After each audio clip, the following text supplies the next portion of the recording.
Today we will be looking at some of Spark Technology's products, two headlamps to be specific, the ST6 500CW and the ST5 150CW.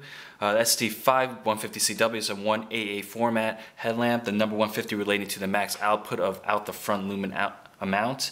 It has three modes, low, medium, and high, 6 lumens for 3 days, 40 lumens for 15 hours, and 150 lumens for 2 hours. You click on, you click off.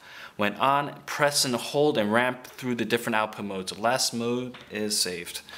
It uses a digital switch, which you will be familiar with if you have a Zebralight product. A digital switch is great because it's very easy to operate. It feels similar to a mouse button click. You can really appreciate a switch like this when you are wearing gloves.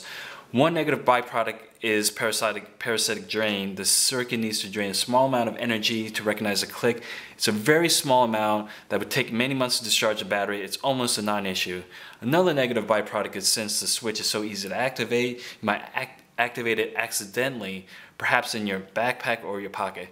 Both of these issues are easily solved by untwisting the tail cap slightly, and this will disconnect the battery and essentially lock out the light.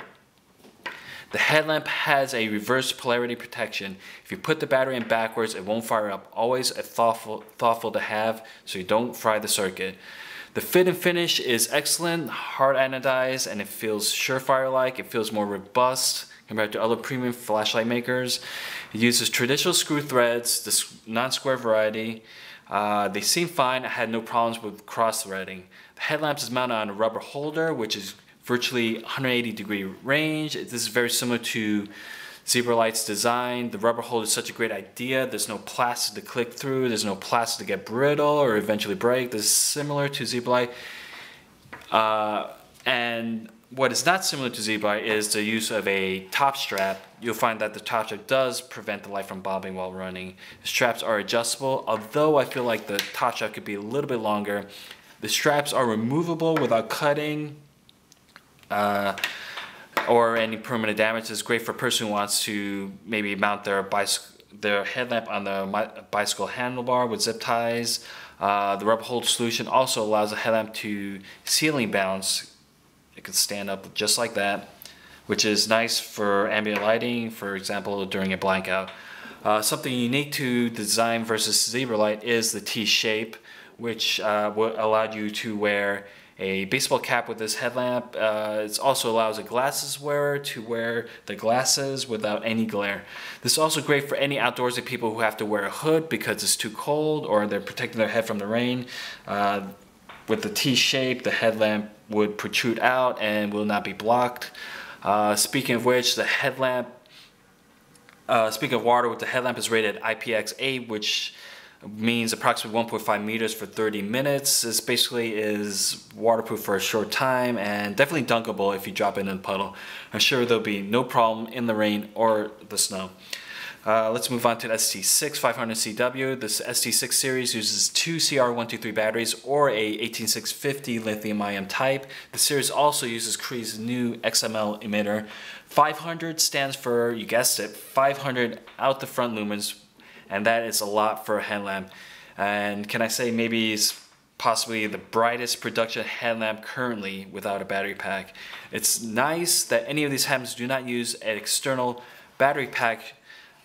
Sure, the battery pack could distribute the weight, but you'll have wires along the side which could snag onto branches as you're going hiking, or it can also make more possible water entry points. This 500 lumens is the super mode, which is activated with a double click when it's on. It's similar to the ST5 with a click on, click off activation, and you ramp, hold, click and hold, and it ramps through the outputs. It will ramp through 4 of the 5 outputs, and the 5th being the super mode. The super mode is limited to a timed 5-minute span because of the heat created by the intensity. This is to ensure the longevity of the LED and the circuit. To be honest, there isn't much difference between the max mode versus the super mode visually. It still serves a purpose though. For example, if you're doing night hiking and suddenly hear a strange noise, you can just quickly double click and see what it is, and you would have to click to get back click and hold to get back to whatever current mode.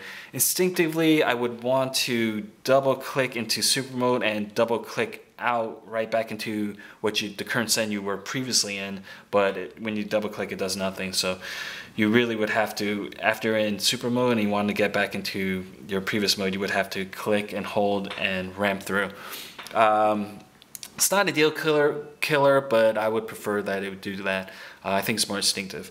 The ST6 doesn't have reverse polarity protection. Instead, it has polarity reversibility, which means that you can insert the battery with the head first or the bottom first. It doesn't matter. It'll light up either way. The ST5 has a low to medium beam shot, while the ST6 is more of a medium beam shot. I think the ST5 is good for close tasks and also for medium range tasks that are not speed sensitive. What I mean by that is fast activities like certain sports have. This is where ST6 really shines.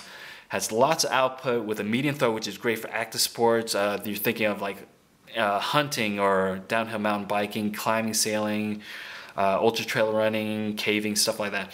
Basically any any day activity can be turned to a night activity with this. It's a bit heavy. I think this is due to the heat sink necessary to push the LED this hard, but it's all relative. It's still lighter than other high output production headlamps. I'll compare that later. The ST5 with its lower and lighter weight and simple UI is a great all-around headlamp. I bet it serves most people's needs for reading, camping, cooking, hiking, maybe running, geocaching, fishing, stuff like that. This headlamp is the one that I would buy for your friends or family because it uses common batteries and has a UI that's very easy to explain. Click on, click off, it'll save the last mode, press and hold, and it will ramp through the different settings.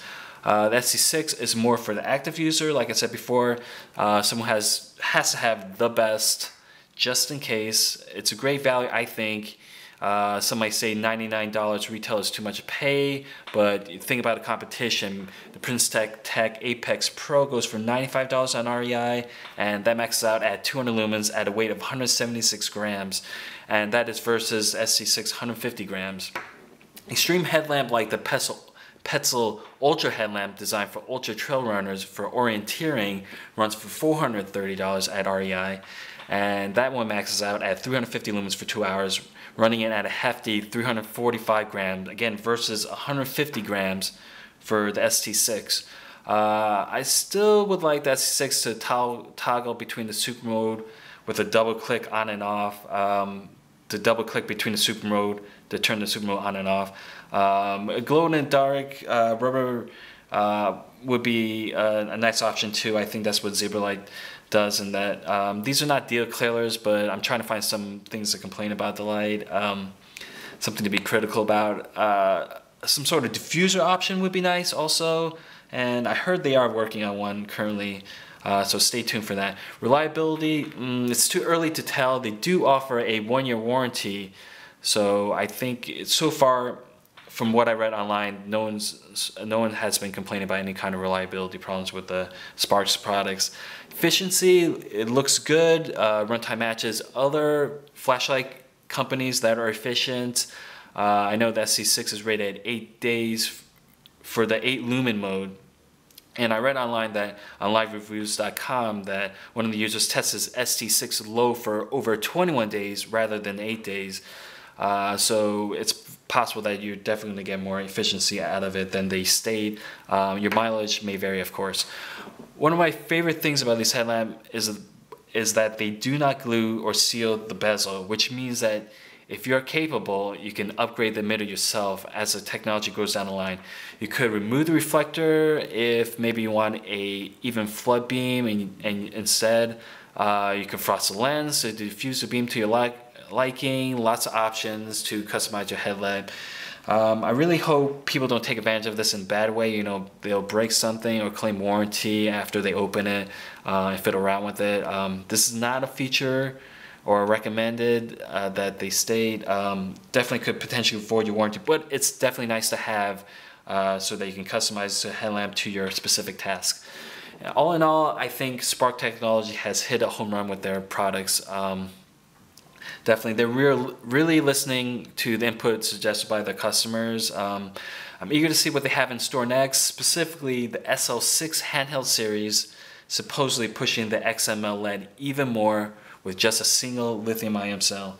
So that's about it, and you can visit their website at spark001.com to read more about the specifications, and so that's the gist of it.